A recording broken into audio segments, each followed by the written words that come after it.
Subscribe now and press the bell icon. Never miss an update. Hi dear student, myself Arpit Thakur from Engineers Classes for Competition, Dwarka Sector 1, New Delhi. Strength of Material, Mechanics of Solid video series का जो ये video basically मैं इसमें आपके लिए इन सारे points को discuss करूंगा. अगर आप इसको देखोगे तो this is lateral strain. So हम ये देखेंगे what is lateral strain. Poisson's ratio क्या है जिसको हम म्यू या 1 by m से इंडिकेट करते हैं. एट द सेम टाइम हम वॉल्यूमेट्रिक स्ट्रेन समझने जा रहे हैं and last is bulk modulus के बारे में हम समझने जा रहे हैं dear student. So let's start with lateral strain. So dear student lateral strain को हम इंडिकेट करते हैं एप्सिलॉन. स्ट्रेन है तो एप्सिलॉन और लैटरल को हम यहाँ पे लैटरल लिख देते हैं, राइट. सो लैटरल स्ट्रेन बोलते हैं इसको. अब क्वेश्चन उठता है कि इसका और भी कई सारा नाम है. लैटरल स्ट्रेन को हम बोलते हैं कई बार transversal strain. So lateral strain is also called transversal strain, dear student. Also called transversal strain. कई बार इसको dear student secondary strain भी बोलते हैं और secondary strain, right? Secondary strain, dear student. क्योंकि जो हमने अभी तक जो स्ट्रेन पढ़ा है वो प्राइमरी स्ट्रेन था, लीनियर स्ट्रेन था, मेन स्ट्रेन था, लॉन्गिट्यूडनल स्ट्रेन था. क्योंकि जिस डायरेक्शन में लोड लग रहा है उसी डायरेक्शन में जो डायमेंशनल चेंज हो रहा है उस डायमेंशन पे बेस्ड स्ट्रेन हमने स्टडी किया, means delta L by L. But यहां पे अब हम देखे जा रहे हैं लैटरल स्ट्रेन. तो डियर स्टूडेंट लैटरल स्ट्रेन को अगर आपको समझना है तो आप एक ब्लॉक अज्यूम कर लो जो कि रेक्टेंगुलर ब्लॉक है, राइट. अगर आप इसके डायमेंशंस को फिक्स करो, so this length is let's say L, dear student, length. इसको अगर हम breadth मान लें B and let's say this is your thickness T, dear student. और अगर मैं assume करूं कि इस पे मैं length के डायरेक्शन में एक tensile force dear student P लगा रहा हूं तो क्या होगा dear student. एक जनरल स्टूडेंट इसको ऑब्जर्व कर सकता है कि इसकी लेंथ बढ़ेगी, मींस ये मान लिया मैंने कि लेंथ इसकी बढ़ गई. But at the same time dear student अगर आप देखोगे लेंथ बढ़ती है तो लेंथ तो बढ़ जाएगी. लेट्स से ये लेंथ चेंज होकर डेल्टा एल हो गया. बट अगर आप गौर से देखोगे तो ये जो ब्रेड्थ है ये ब्रेड्थ कम होके b माइनस डेल्टा b हो जाएगा डियर स्टूडेंट. मींस ब्रेड्थ में डेल्टा b अमाउंट कम होगा dear student, right. Thickness will also be, अगर डियर स्टूडेंट ये थिकनेस पहले t था अब ये t माइनस डेल्टा t हो जाएगा. मतलब थिकनेस में भी कमी आएगी, मींस थिकनेस डिक्रीज होगा जो कि डेल्टा टी अमाउंट है. If this force is in L direction, means length direction में लोड लगा है और ये टेंसाइल नेचर का है. बट अगेन अगर मैं इसको कंप्रेसिव नेचर का मानूं तो ऑपोजिट फिनोमेना होगा. लेंथ कम हो जाएगी और ब्रेड्थ और थिकनेस बढ़ जाएगा, means b plus delta b हो जाएगा, t प्लस डेल्टा b हो जाएगा और length l minus delta l. सो अगर हम एज अ होल इसको समझना चाहें कि जब भी हम किसी डायरेक्शन में फोर्स लगाते हैं उसी डायरेक्शन वाला जो डायमेंशन है वो बेसिकली अगर इंक्रीज हो रहा है तो बाकी जो अदर डायमेंशन है वो डिक्रीज होगा, और वो अगर डिक्रीज हो रहा है तो बाकी अदर जो डायरेक्शन है वो इंक्रीज होगा. तो डियर स्टूडेंट यहाँ पे आपको ये समझना होगा कि यहाँ पे लीनियर स्ट्रेन क्या होगा डियर स्टूडेंट. लीनियर स्ट्रेन जिसको प्राइमरी स्ट्रेन, लीनियर स्ट्रेन और लॉन्गिट्यूडनल स्ट्रेन डियर स्टूडेंट और प्राइमरी स्ट्रेन भी बोल सकते हैं इसको. सो ये क्या होगा डियर स्टूडेंट. तो ये ऑलरेडी आपको पता है कि जिस डायरेक्शन में लोड लग रहा है उसी डायरेक्शन में कौन सा डायमेंशन है, मींस व्हिच इज L. तो L में जो चेंज होगा वो होगा means delta L by L और एप्सिलॉन लीनियर होगा डियर स्टूडेंट, राइट. यहाँ पे जरूरी नहीं है कि हर बार डेल्टा L by L ही लीनियर होगा. अगर ये लोड इस डायरेक्शन में ना लगे डियर स्टूडेंट, इस डायरेक्शन में लगता है, फॉर एग्जांपल इस डायरेक्शन में लग रहा है तो अब लीनियर क्या हो जाएगा डियर स्टूडेंट. तो ये किस डायरेक्शन में लग रहा है, थिकनेस डायरेक्शन में, तो delta t by t linear हो जाएगा. ये समझना बहुत जरूरी है. मोस्टली एक स्टूडेंट कंफ्यूज हो जाता है कि delta l by l is linear and rest all like delta b by b, delta t by t, delta d by d ये सब लैटरल है. बट ऐसा हमेशा नहीं. ये जरूर है कि हम मोस्टली लेंथ की डायरेक्शन में लोड लगा के एग्जांपल को एक्सप्लेन करते हैं. बट यहाँ पे आपको ये देखना होगा कि किस डायरेक्शन में वो लोड डायमेंशन चेंज कर रहा है. तो यहाँ पे आपको ये देखना है कि इस P के लिए लीनियर स्ट्रेन ये होगा. और ऑब्वियसली लैटरल स्ट्रेन जो अभी हम पढ़ने वाले हैं डियर स्टूडेंट, लैटरल हमें पढ़ना है वो लेटरल स्ट्रेन क्या होगा, तो जो अदर डायमेंशन है क्या है, विड्थ है, डेल्टा बी बाई बी ये हो जाएगा, and delta t by t भी होगा dear student, dear delta, so dear student delta b by b lateral strain होगा और डेल्टा टी बाई टी भी लीनियर स्ट्रेन ही होगा, जो कि दोनों इक्वल होगा, means delta t by t भी होगा जो लेटरल स्ट्रेन होगा। यहाँ पे ये बहुत जरूरी है कि delta b by b is equal to delta t by t, दोनों इक्वल होगा और दोनों बेसिकली लेटरल स्ट्रेन ही कहलाएगा, ये आपको समझना है dear student, right.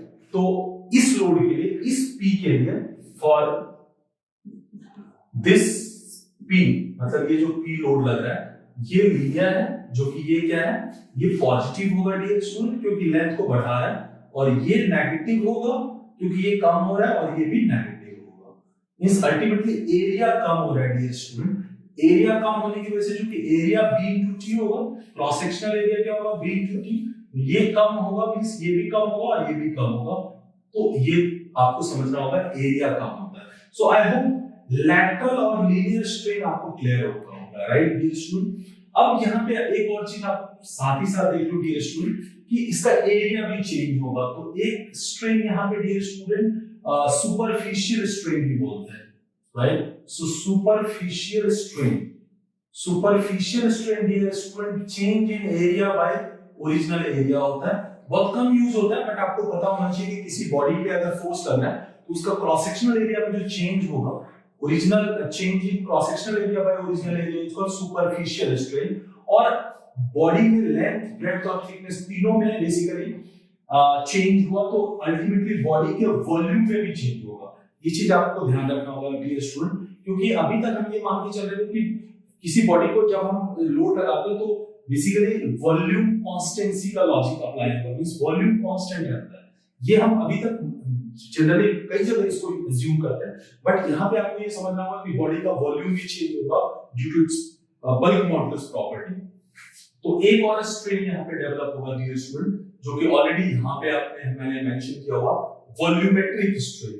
So volumetric strain is nothing but change in volume by original volume, is delta v by v, मतलब final volume minus initial volume by initial volume, ऐसा समझ सकते हो, dv by v, da by a, ऐसा भी लिखा जा सकता है। So this you can understand. तो ये सारे अलग अलग टाइप के स्ट्रेन ही हैं, इसकी कोई यूनिट नहीं होगी, बट इसका रूल लॉजिक बहुत इंपॉर्टेंट है।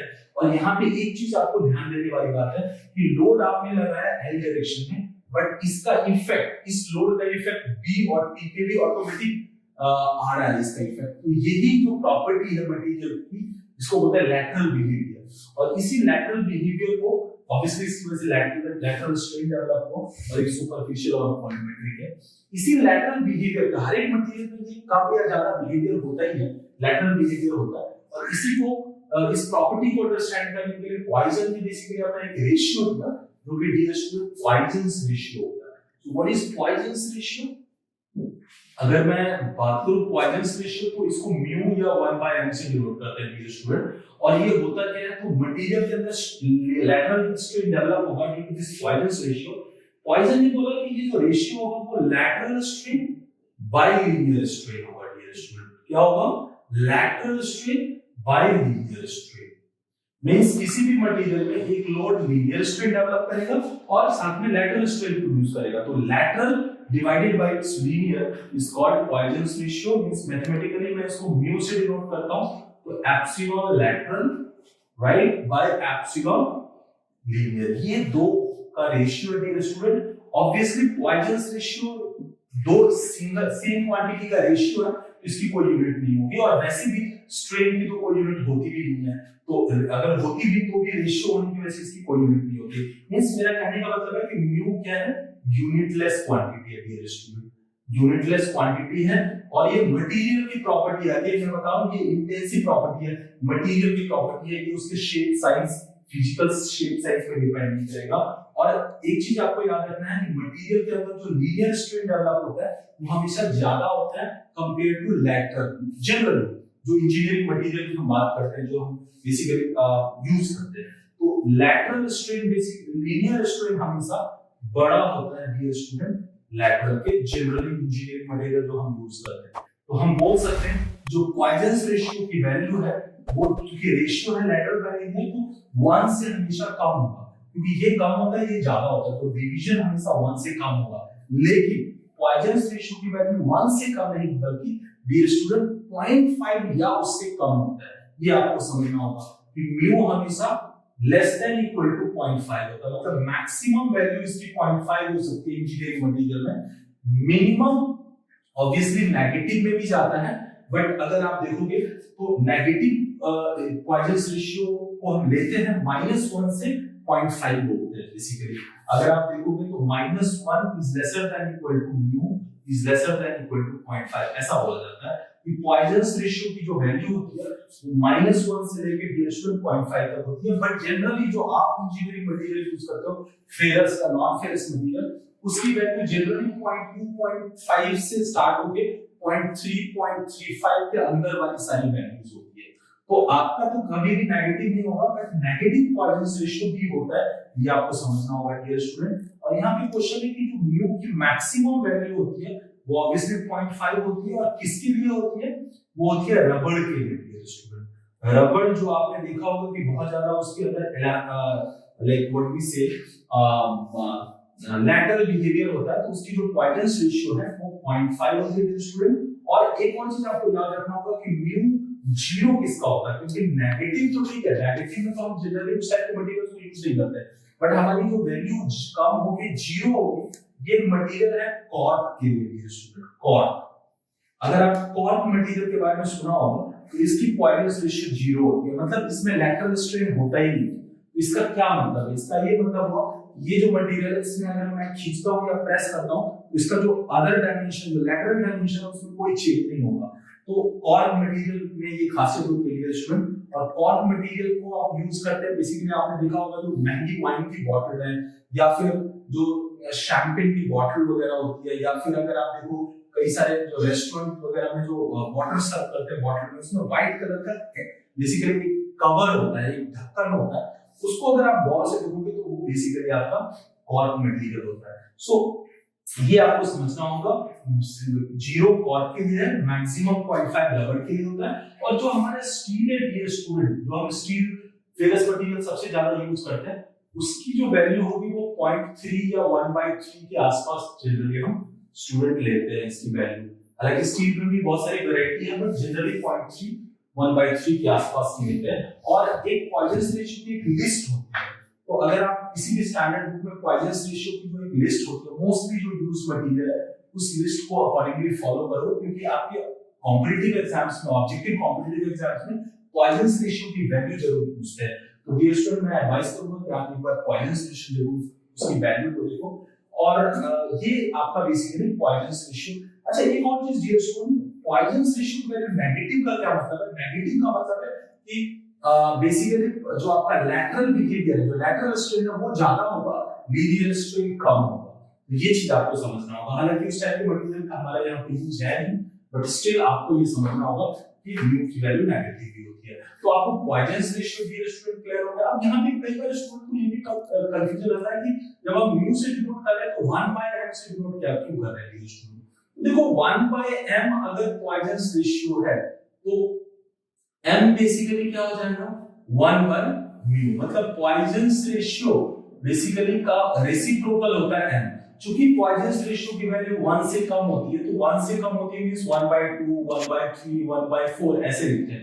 तो इसको कई बार डिनोट करने का तरीका 1/m के फॉर्म, क्योंकि इस म्यू का रिलेशन कई बार कहीं पे यूज करते हैं, तो बेसिकली हम क्योंकि ये 1/2 होता है तो इसको कई बार 1/1 1/3 1/4 को 1/m एक जनरल बेसिकली डिनोशन दे देते हैं, कई बार यूज करते हैं, वरना हम यहाँ पे म्यू यूज करेंगे, बट 1/n भी होता है, ये आपको समझना होगा, राइट। सो पॉइजन रेशियो के बारे में आपको क्लियर हो गया होगा, लैटरल स्ट्रेन आपको क्लियर हो गया डियर स्टूडेंट, वॉल्यूमेट्रिक स्ट्रेन भी क्लियर हो गया, इसकी भी कोई यूनिट नहीं होती है। And the last point is dear student bulk modulus. See bulk modulus again अगर आप देखो तो अभी हमने मॉड्यूलस ऑफ रिजिडिटी या शेयर मॉड्यूलस अंडरस्टैंड किया और यंग्स मॉड्यूलस अंडरस्टैंड किया, उन दोनों से मिलता जुलता ये नाम है, और ऑब्वियसली ये भी मटेरियल का ये मॉड्यूलस ही है।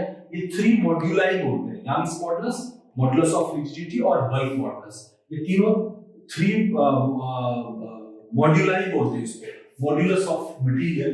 तो बल्क मॉडुलस क्या है स्टूडेंट? तो मटेरियल में जब आप फोर्स लगाते हो उसकी वजह से जो उसका वॉल्यूम चेंज हो रहा है, उसकी वजह से जो उसमें वॉल्यूमेट्रिक स्ट्रेन डेवलप होता है। तो dear student, bulk modulus is nothing but direct stress divided by volumetric strain. So अगर मैं बल्क मॉडुलस को डियर स्टूडेंट डिफाइन करना चाहूं तो बल्क मॉडुलस भी मटेरियल की प्रॉपर्टी है। ये चीज पहले आपको समझना है। बल्क मॉडुलस के से डिनोट करते हैं। ये के बेसिकली होता है डायरेक्ट स्ट्रेस, मतलब मटेरियल के अंदर जो स्ट्रेस एक्ट कर रहा है, जो stress force by area develop हो रहा है, दैट डिवाइडेड बाय उसकी वजह से जो वॉल्यूमेट्रिक चेंज होगा, volumetric strain delta v by v. Delta v by v क्या है dear student? Epsilon v, volumetric strain. So bulk modulus is direct stress by volumetric strain. Direct volumetric strain की कोई unit नहीं होगी, direct stress जिसकी unit pascal होती है, तो बल्क मॉडुलस की स्ट्रेस की यूनिट मींस पास्कल और जैसे गीगा पास्कल और मेगा पास्कल होगी। सो मटेरियल के लिए एक बल्क मॉडुलस भी होगा जो जिससे क्या गवर्न होता है स्टूडेंट? वॉल्यूम में कैसे चेंज होगा, ये चीज आपको एग्जिबिट करता है अंडर डायरेक्ट स्ट्रेस कंडीशन।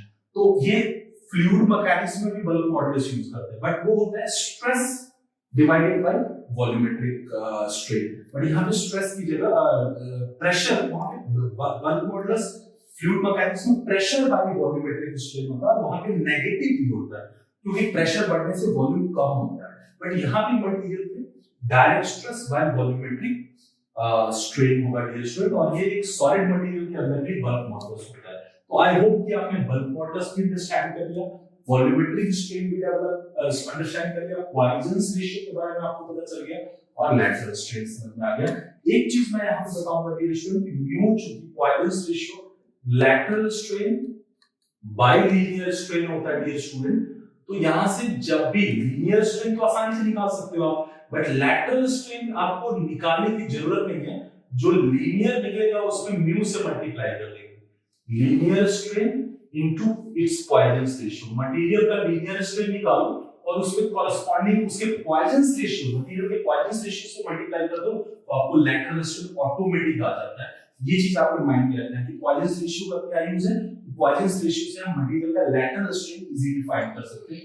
तो ये आपको डियर स्टूडेंट याद रखना होगा, और अगर लीनियर पॉजिटिव है तो लैटरल नेगेटिव होगा, ये चीज भी आपको ध्यान में रखना है। सो आई होप ये वाला जो पॉइंट है ये आपको क्लियर हो गया होगा। नाउ इसके बाद जो हमारा थर्ड पॉइंट है डियर स्टूडेंट, आपने देखा होगा, now you have materials Young's modulus of elasticity which is E, its modulus of rigidity which is C or G, its bulk modulus K, and its Poisson's ratio which is mu or 1/n। तो ये जो चार basically elastic constants बोलते हैं dear student, इसको किसी भी material के अंदर ये चार इलास्टिक कांस्टेंट्स हैं। ये चारों इलास्टिक कांस्टेंट अगर आपको पता है तो एक आइसोट्रोपिक मटेरियल के कंप्लीट बिहेवियर को स्टडी कर सकते हैं।